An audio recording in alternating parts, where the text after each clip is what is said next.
Let's talk about We got Christmas coming up, right? And we're hosting her family and mine both for Christmas.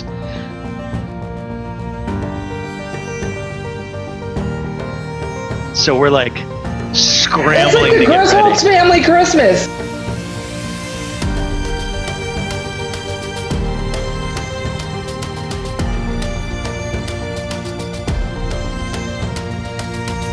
It's so like you're doing the Griswold Christmas. Oh my God! Are you scrambling to get it ready? Are you gonna do like the 10,000 twinkle lights? Yeah, so we've already got all of our lights outside. We got our lights inside. We got our tree. We got all of our decorating done. Now we're just trying to get guest rooms put together and build furniture. Oh my God!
We're scrambling. Wow, you're doing the whole kit and caboodle. You're doing the whole show. Yeah, we are. That's impressive. Oh my God, that's amazeballs. I love it. I love it. That's great. That's great. All right, well let's get this show on the road. Let's do it. All right, tell the world who you are. Who is Allan Alford? Howdy, I'm Allan Alford. I'm NTT Data Services Delivery CISO. That's my day job. I'm a podcaster. I am the co-host of the Defense in Depth podcast. It's a weekly podcast available pretty much everywhere, iTunes and Google and Spotify, you name it, we're available. Defense in Depth, the idea is we take one topic from the world of information security each show, and we go into it in depth. Aren't we clever? So that's me. It's not just a play on words. It is a play on words. We go into it in depth. That's what we do. Nice. I love it. I love it. So now you've been in this for quite a while, right? Like like me, you kind of grew up as a hacker. Let's talk about that. So yeah. So good Lord, I'm McDonald's at 13 and Arby's. Yeah, I'm giving away my age now. I'm going to be giving away my age. But when I started, there were no laws on the books. In the early 80s, when the IBM PC first came out and the Apple IIs came out and that era. Oh, you're talking about like the straight up Fraud and Abuse Act of 1987. That's like predates that. Oh, yes, I'm before that too. You're not that old, Allan. Come on. I am before all that. Don't start talking about punch cards. My name is Bubbles. I'm popularly known as this name because my grandmother watched me being born and she announced I would be called Bubbles. Right. So my dad was a mainframer. My dad was I'm actually second gen InfoSec. My dad was a mainframe security guy. He was a systems analyst and his specialty was security. And so when the IBM PC first came out, he got one, brought it home and set it up with a modem, and he would dial into work and get work stuff done. So pretty soon I learned about, hey, there's a computer on the desk with a modem that dials in and connects to other computers. And meanwhile, good friend of mine down the street had an Apple II, and another friend had a TRS-80, and another friend had a TI-99. And basically, we started realizing it didn't matter what the platform was, we could all kind of do the same kind of stuff. We got into BBSs, and we got into war dialing. BBSs, no. We were doing all that good stuff, right? Renegade and Oblivion, and God. All that good stuff. The Mines of Moria and whatever else we were part of. Oh my God. And so we got into all that stuff, and we would war dial, and we would find interesting things that, it's like, hey, it answered the phone and it was a computer. Let's go see what it is and does.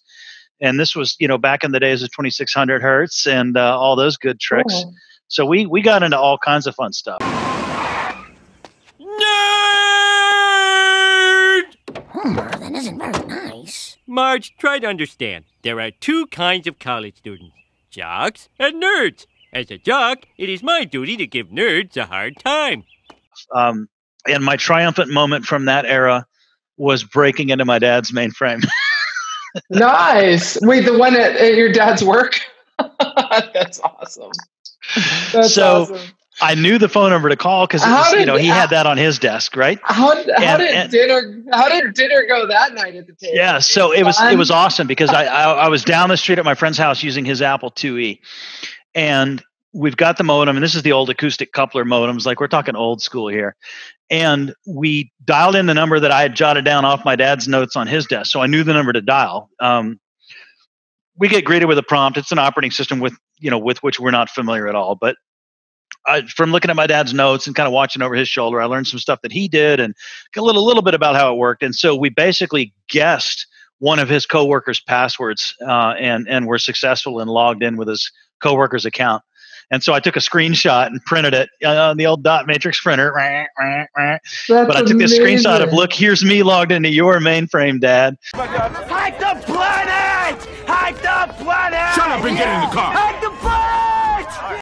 And I came running back home from my friend's house, and I threw it on my dad's desk and said, "We just hacked into you."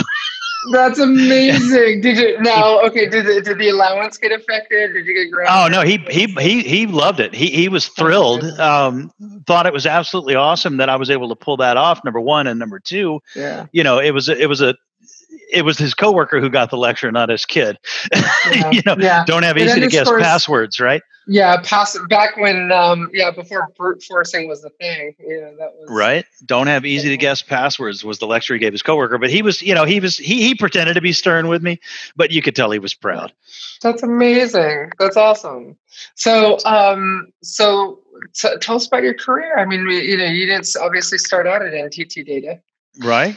So the hacking thing was all through middle school, and then in high school I discovered girls. Damn!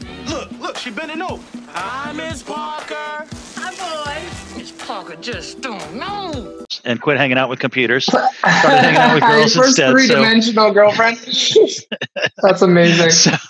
So that was a sudden shift, right? So I didn't get back into computers again until college, honestly. And but I always had those skills. I was writing and porting my own video games by the time I was in 8th grade. I was porting and writing games and doing all kinds of stuff. So even though I took 4 years off, it's not like those skills go away. So I get to college and I'm working on a liberal arts degree, and I'm the only person in my entire program apparently with any computer skills. So I became that guy everyone goes to for computer help, and I was that guy. So kind of as the token computer guy in the liberal arts community, at the school I was going to at the time, I was actually at TCU in Fort Worth, and got back into computers that way, even though I was doing liberal arts by education, which is what I was really most interested in. The computing technology, I very quickly got back into it. And so I started trying to fuse the two disciplines, and I ended up transferring over to UT. And there's a woman named Sandy Stone. I don't know if you know her. Really, really, really strong player in the cyber scene. Early 90s, she was the queen of cyber. Theory and practice, all kinds of stuff. She worked in all kinds of gender identity projects, just identity period projects. It was this real fusion of technology and culture. And she ran a lab out of UT called the ACT Lab, ACT, which stood for Advanced Communication Technologies. And the whole idea was it was this mishmash. It was this group of people that all kind of gathered around her. Everybody came from different departments around the campus. Everybody had a different focus and a different bent, but everybody was there because they were interested in technology and interested in culture and working together to try to find out how those two could work together, right? So my big project for her undergraduate, this was an undergraduate project for me, is I developed a MOO. I don't know if you remember the multi-user object-oriented. Text-based virtual reality, object-oriented programming language. So I developed a MOO, and we called it Point Moot, Texas, and we made it after a fictitious Texas town. And we built a virtual economy. We had virtual governance models. It was crazy. We had at its peak about 2,500 users. And Wired Magazine wrote us up. We got all these different, we got written up in books and academic journals and all kinds of projects. We basically built an entire virtual society. We kept throwing all these different models into the mix that people could experiment with. there was a capitalist stock market, there was socialism, there was housing, there was welfare. We had almost the entire your own little Sim City. Yeah. And the whole workforce of the town was all bots, right? That was another thing, is we all really got into bots. And so we were writing these really ambitious, really aggressive, mashing. And again, back to technology meets liberal arts, right? I was doing Markov chains, and I was doing actual, you remember in middle school when they made you diagram sentences? Mm-hmm. Picture taking a sample, because everything is recorded and logged in this entire virtual environment, because it's an academic study thing as well, right? And everybody knew that when you logged in, everything you do is being recorded, consent or bugger off, right?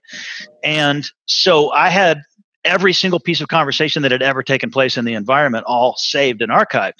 And I took it and I fed it into what was basically a sentence diagramming engine that I wrote. And it deconstructed all the sentences until I finally had a master list of, I forget how many it came down to, but it was like, I think it was like 31 of these templates covered 90-something% of every sentence ever uttered in that moo. And so now I had a structure, and now I could play with algorithms like Markov chains and predictors and other things. Kind of like, like in modern technology, your phone starts to sort of do a little bit of predictive texting for you, right? It's the same phenomenon. I was writing all this stuff from scratch, though. I had no idea what I was doing, and got it to the point where I had bots that would speak in formal and real sentences, that the words they chose for the most part actually aligned and made sense. And it got to the point where we were challenging our users by throwing all these bots out there and disguising them as people. And of course, we had full control over the environment. So all the commands that would let you see who was logged in, it would show these bots as being people logged in. And we had full environmental control, but the goal was to just fool people and see how long we could string people out with thinking these bots were actually other people. Wow.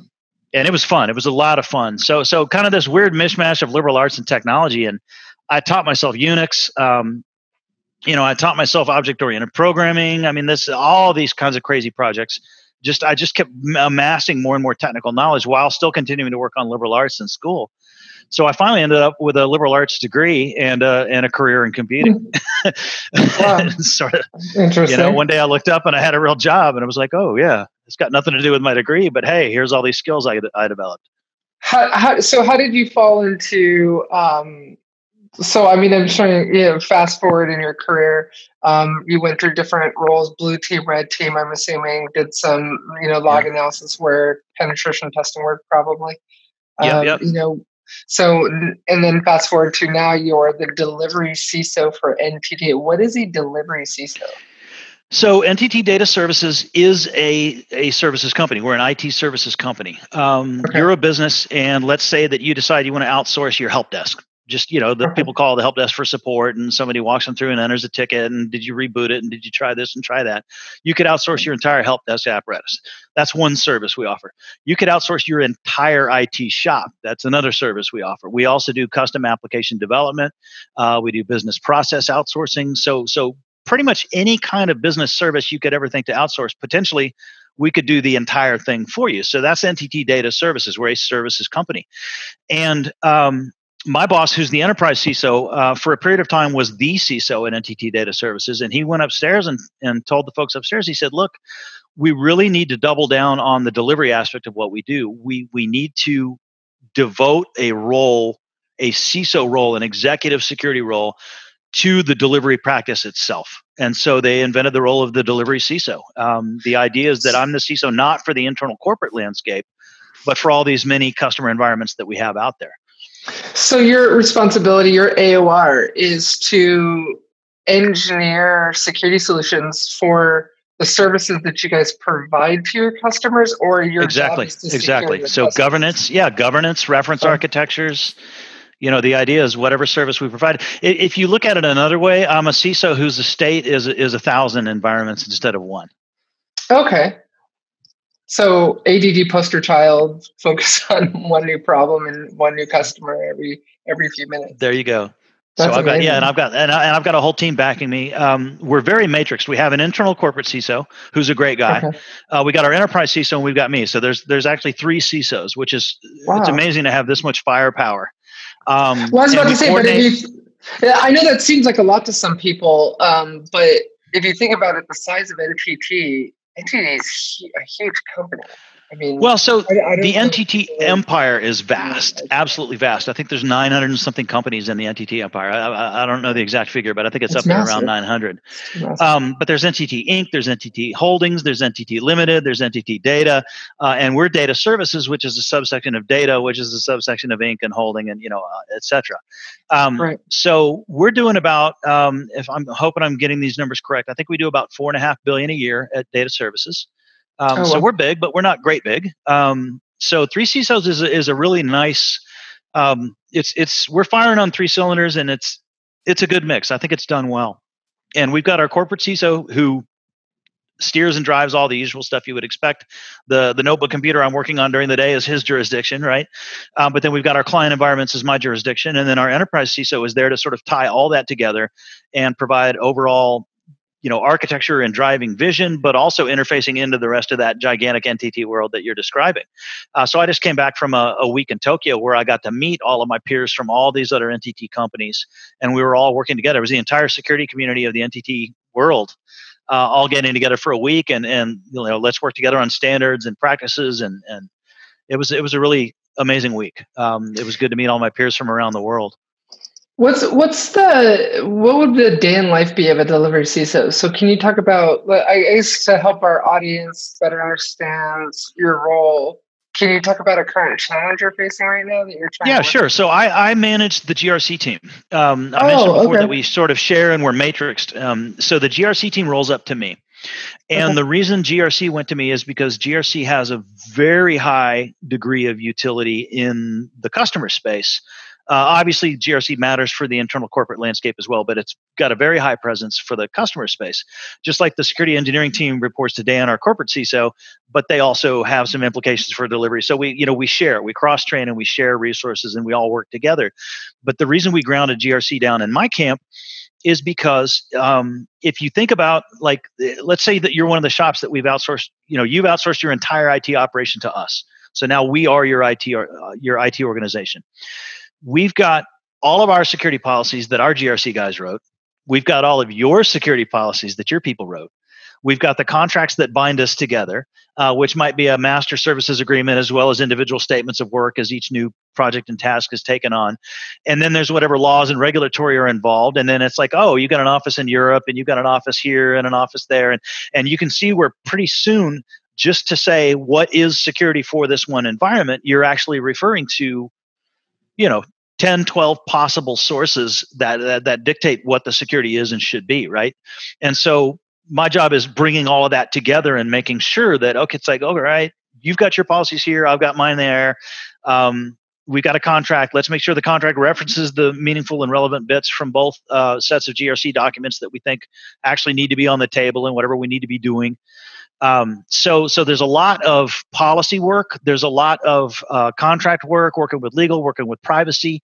There's a lot of regulatory and legislative type stuff that's going on all the time in the background. At any given point in time, I have to be on top of, a dozen different sources of what does security actually mean in this environment, and coordinating that with the customer and making sure that everything is flowing smoothly and going according to plan. That's interesting. Well, what's the most common framework that you've seen adopted? Are you dealing with ISO 27001 a lot? Are you dealing more with CSP? I'm assuming as an international organization, you guys are so large, you guys probably have clients on every continent. I'm assuming the most common is ISO 27001. It's both. I would say ISO and NIST, CSF are probably 50-50. In terms of what we see and who wants what. A lot of entities out there, even international entities, have embraced the CSF as their framework, just as many that have ISO 27001. So our entire GRC ISMS, right, is geared to go both ways, right? It's set up for either one. You can speak to us and about us and derive from us in a CSF manner or in an ISO manner. And we've had to develop a great deal of interchangeability to pull that off, but we've done it. So we speak both languages. How many people are within your particular organization, within that report up to you? Just within my team, and I'm counting new hires here that we just got. So we're sitting around 29 or 30. Oh, wow. That's pretty good. That's a pretty good size. Yeah, and then the corporate team has its team, which is about the same size, and then the enterprise architecture team is smaller, but overarching and working with both of our functions. So yeah, it's again, we've got a lot of firepower. So I'm assuming you guys will also engineer solutions. So if a client has a particular problem, let's say, for example, whether it's the delivery of a service you guys are providing them or not, will you guys actually go out there and find the best vendor solution or best vendor product for that? So yeah, and this is where it gets really interesting. Yeah, it gets really interesting here because we're big, right? And we're one of the biggest services companies on the planet. All the vendors really, really, really want to work with me, because if they can win us over as a corporate entity, then potentially they're going to win over all of my clients as well, right? So to win over NTT is potentially to win over a couple thousand more companies, right? So that aspect is there. The vendors definitely want to work with us, and so we are a partner and a VAR with any number of other entities. All of that takes place. Now, this is where it gets really interesting, though. Everything I just described that I do is strictly in the sense of governing the services themselves. Note that some of the services we offer are, in fact, security services. So we have a whole nother organization within our delivery arm who are there to provide security services. And then we're also partnered with NTT Limited, which provides security services. So we've got, there's a lot of capability. And I can draw on resources from other organizations and other departments, and we can bring a lot of firepower to bear on a problem. If somebody is actually looking for an innovative new security solution to solve some particular problem or another, we've got that capability. Okay. I'm a big believer that GRC, GRC gets a bum rap, right? Because GRC is oftentimes regarded as sort of that secondary, not as important, some people off to the side writing policy that everyone ignores and check the boxes and go home. And I'm a big believer in policy should be real. It should matter. And to be real and to matter, it has to be bound to real world concerns, right? And so authoring a tool that helps bridge that gap between policy and the actual customer concerns, like that's the vision there. So, okay, future according to Allan, what do you see happening in 2020? I mean, this is big. This is the end of a decade that we're seeing come to an end, and man, that's huge. Cybersecurity. You and I worked in cybersecurity for roughly about the same amount of time, and I'm always telling people, like, we're living in a really exciting time for cybersecurity right now. There's a lot of new product categories being created. We got breach and attack simulation, CM moving security analytics, data lakes, machine learning. There's just a lot of really cool stuff happening right now. There is. What is your if you're just a fortune teller in cybersecurity, what does 2020 look like to you? Where's this headed? I think all the ruckus about IoT is coming to a head. I think in 2020, we're going to see some legislation hitting the tables that's going to speak to IoT security. I think that we're going to have to see a corresponding uptick in actual IoT security practice because the legislation is going to drive it. So I'm expecting to see that change. I think IoT security is going to improve finally after however many years of everyone worrying about it, right, but not actually doing anything. And I think that's going to be driven by regulation is why that's going to happen. That's one of my predictions. Another big one I'd say is, this fad of, artificial intelligence, machine learning, and blockchain, right? Like those terms have been so used in the last few years. Yeah. Everybody's throwing those terms out as, it's going to solve everything and our product has it and uses it and incorporates it. And the reality is the vast majority of what's out there that claims to be ML isn't, what claims to be AI isn't, what claims to be blockchain is not. But I think that 2020, we're going to actually start to see some real manifestation in those spaces. I think enough folks have been talking about it for 3-4 years now is when it first started coming up. In the last couple of years, especially, there's been so much hype in those three areas. I think this is the year that the ones that are hype only, it's going to start fading away because it's going to become obvious that it's hype only, and what's going to be left is the actual progress in those realms. And I think there will be some this year. So, okay,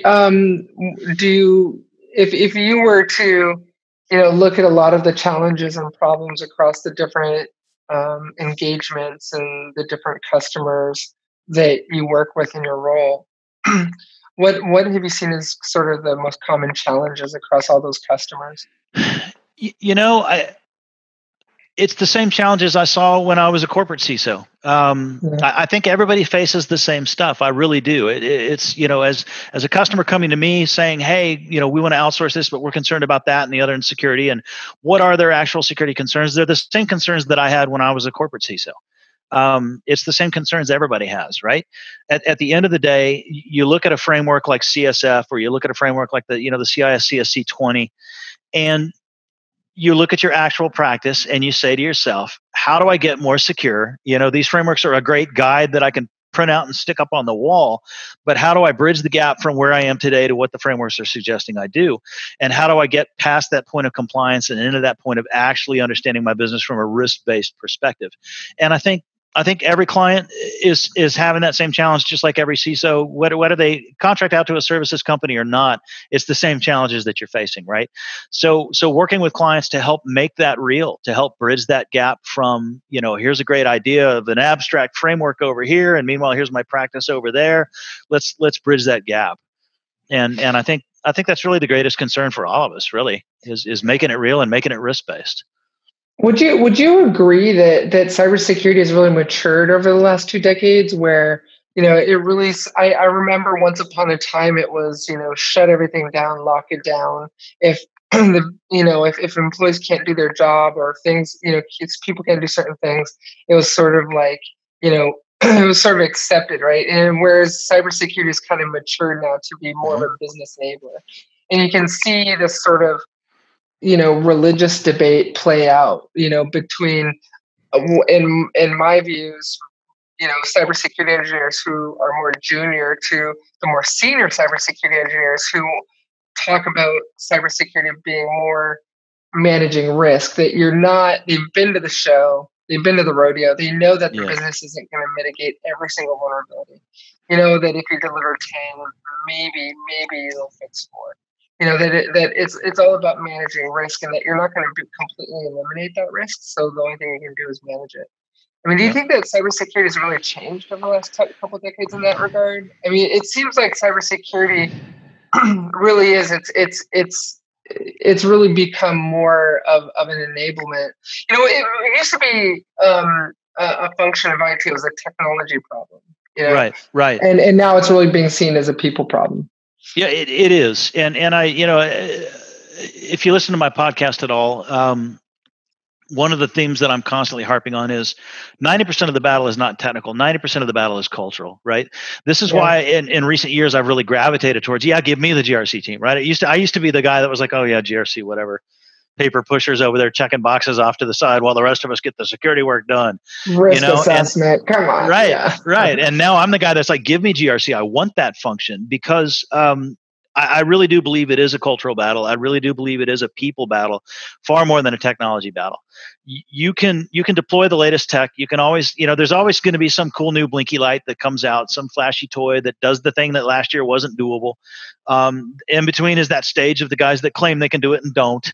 You'll eval and trial stuff and send it back, and then eventually there's that one that, hey, these guys really are doing this new thing that everybody said one day we could do. Well, here they are doing it. Great, check the box, and then start all over again with the next big thing. I mean, so the technology comes and goes in these cycles, and it's always progressing steadily, but it's always competing with the bad guys' technology that's also progressing steadily. And sitting in the middle of all of that, like I said before, and you've already heard me say this, talking about my clients and working with them to bring their policy and make it real. It's the people battle, it's the cultural battle, it's getting the average citizen of your company on board. When we offer IT services to a company and we're offering to secure those services, there's security implications for both companies at that point, right? Like it's really, it's a compact. We are in this together to secure this thing. And it's about awareness. It's about education. It's about training. It's like you said, you have to be a business enabler. The idea that security is the roadblock, that's a dead paradigm. It's absolutely dead, because as soon as you build a roadblock, people are just going to go around it. They're going to dig a tunnel under it. They're going to climb over it. They're going to drive off into the lawn. You can't create obstacles in the name of security, because people are just going to work around it. So you have to take the fight to the people. You have to convince them security is our cause. You have to get them on board with you, and you have to find ways to make security align with their workflow, their patterns, their behaviors. You can't just throw security at them anymore. Security is a dialogue now. Show me what you do. Show me what you do for a living, and I'll show you how we can cozy some security right into that process. Yeah, no, I completely agree. I like to end with a challenging question, a really deep philosophical question that just figure you on your chest. If a client could only do one thing, either a penetration test or a risk assessment, what would your advice be that they do, and why? I would go with risk assessment over pen test. Oh, yes! Yes! Right? And after my own heart. And I would go with that. Okay, why? But explain why. If you're mapping your risks, right? If you're doing a true sort of threat model and risk map sort of exercise, you now know where the crown jewels are and where they might be vulnerable, right? A pen test is going to simply cover the technology surface of that roadmap you've built with a risk assessment. The risk assessment is going to be much bigger than a technology proposition. It's going to include all the people and processes and everything else we talked about, right? The pen test is only going to be scratching at one surface of what is a much larger surface represented by risk. And once you have that risk map done, you can actually start fixing and solving risks without ever having actually proven up their existence with a pen test, right? A pen test is almost an after-the-fact confirmation at that point. If a proper risk assessment is done, you can begin fixing based on the risk assessment and never even do the pen test. And by the time you can afford the pen test the next year, you found that you've already plugged half the holes anyway, right? So a proper risk assessment, I think, is a real foundation. That is a great answer. That's exactly what I would say. It's funny. I always believe, you can't protect what you don't know you have. And right. I think one of the most valuable outcomes of an asset-based risk assessment is the asset register. If you look at a typical, traditional ISO 27005 risk assessment or whatever, you're creating your asset register, you're creating the asset, categories, you're doing a risk assessment against them. One of the most common things I find working with different CISOs in an ISO 27000 style risk assessment is just going through that exercise of trying to figure out what do you have and trying to determine what are your highest risk assets. Right. You can't, I think, in this new zero trust world, we know that we can't protect everything. We know we can't secure everything. We know that they're going to get it, right? It's not a matter of if, but when, and lowering that mean time to detection, lowering that dwell time, right? So, I think it's interesting to me because we know we can't secure all of it. So let's figure out what the most unacceptable risks to the business are and treat those risks. That's what I love about risk assessments. Yeah, risk appetite is key, right? Risk appetite. And we were having this conversation, a couple of friends of mine and I were talking about this just the other day, that, one of the hardest things to do as a new CISO walking into a new organization is helping them understand their risk appetite, right? If cyber risk is not a concept they've ever played with before, how do you get them to see this is super scary, this is not quite as scary, this is not quite as scary, and somewhere on that scale is where you live. And you choose where you live. I don't tell you where you live on your risk scale. You do. And getting that across for that first time and coming up with that metaphor, that analogy, that sliding scale, that model, that map, that framework that helps them truly ground down and figure out where they really are with risk. I think that's probably one of the single biggest challenges as a new CISO coming into a new org. But I think it's a critical first step. I agree. Okay, I lied. That was not my last question. I got one more. I love talking to GRC nerds because I'm a huge GRC nerd. So okay, it was interesting to me, just really getting into risk management and ISO 27. I went to the BSI ISO 27001 lead auditor training. And I got really big into ISO 27K, doing ISO 27K audits, risk assessments, creating an ISMS program, and helping them operationalize it. And one of the things that was really interesting to me is you would have these multi-billion-dollar conglomerates. Like I'm talking about like British Petroleum, like multi-billion-dollar companies. And you know what I'm about to say? They didn't have $1 million RSA Archer implementations or really expensive GRC tools. You're using spreadsheets, Allan. Spreadsheet. Like, and I'm telling you, I'm not talking about like a really dinky little Excel workbook. I'm talking about like, it looks like somebody seriously spent their entire life creating this spreadsheet. It's like, I'm talking about spreadsheets that don't even look like spreadsheets anymore, but they were using Excel workbooks for their risk assessments, for their ISMS program, for their GRC as their GRC tool. Yep. How common is that? I've seen it. I've seen it plenty of times. I've seen it. And it's interesting to me that the real tools in that space, there's been a real GRC tools revolution, I think, in the last, let's say, 4 or 5 years now. There's a lot of strong players that have come out, a lot of SaaS-based offerings, a lot of cloud-based offerings that are all very much geared at the, like, let's say, the $1 billion mark and below type companies. You're like the metric streams of the world and stuff like that. Yeah, Zen GRC and a bunch of others, right? There's some really fantastic tools out there now that are geared for the the medium to just starting to be a big business. But once you cross that line into those really big businesses, right, it always ends up being these incredibly sophisticated spreadsheets. Yeah, I know. Yeah, it's like, they in some of them, like in some organizations, you're probably not going to be surprised when I say this, but all of the above. It was they had a really expensive RSA Archer implementation, high-priced $400 an hour RSA Archer consultants, and and spreadsheets. And still using the spreadsheets. Would still use spreadsheets. Yeah, it's crazy. But yeah, no, I'm wondering kind of what in your mind, being just so entrenched in that. Why do you think that is? Like, organizations that are doing billions in revenue and they're using spreadsheets for their GRC. I would argue that a sophisticated spreadsheet that's had that much evolution to it, that much programming and macros and all the things going on, where if you put something into this field and these 8 things change over here, that kind of tool that's been truly developed is A, extraordinarily customized for your environment, and B, works. Yeah, if it's not broken, if it ain't broke, right? If it ain't broke, don't fix it. And I would almost rather see that solution than a really robust Archer deployment, frankly. Archer, it's like with the spreadsheets, you've got the guy that wrote it, who inherited it from the guy that wrote it, who inherited it from the guy that wrote it. Yeah, it's passed down. And it's evolved and passed down. But at any given point, bastardized. It's all right there. You can crack it open and look at the code. You can understand what's right into what. So even if your current owner of the spreadsheet suddenly leaves the company, you can still probably figure out what you have and get on track pretty quickly again.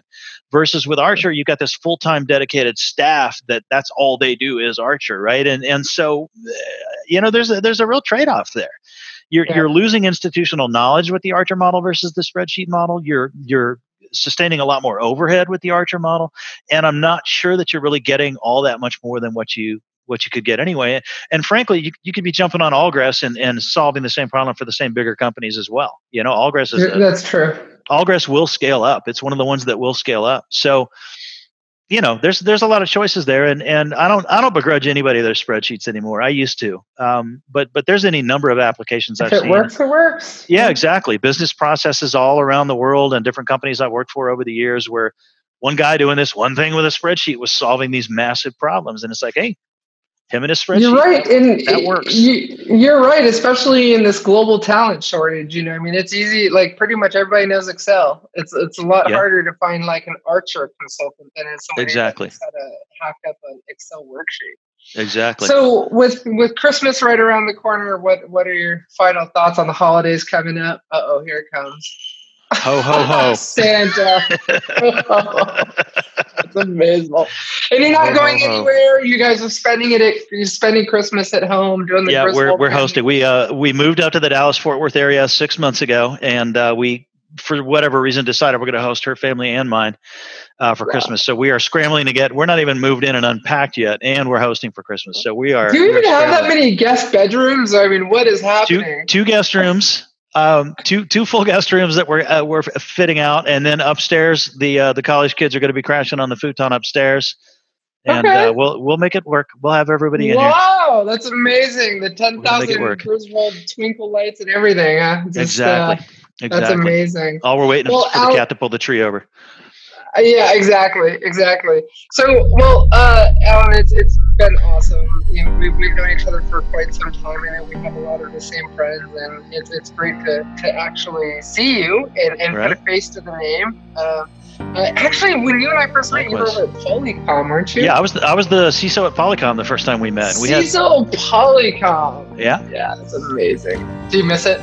I do miss Polycom. It was a fun shop. I was there 15 years. You were there for a while. Yeah, I was there 15 years. You were part of the furniture. Yep. I was there a long time. So how can people reach you? How can people find you? I'm assuming. Let's see here. Yeah, so LinkedIn is the best place to hit me up. LinkedIn, I'm Allan Alford, Allan Alford on LinkedIn. Hit me up there. I've got a very strong LinkedIn presence. I'm pretty active there. That's always the best place to start if you want to reach out. Okay. All right. And then you've also got the Defense in Depth podcast. I look forward to being a guest too. There we go. Mention it. All right, Allan. Well, have a very Merry Christmas, and thanks for being a guest on the show. All right. You as well. All right. Thanks, Allan. Take care.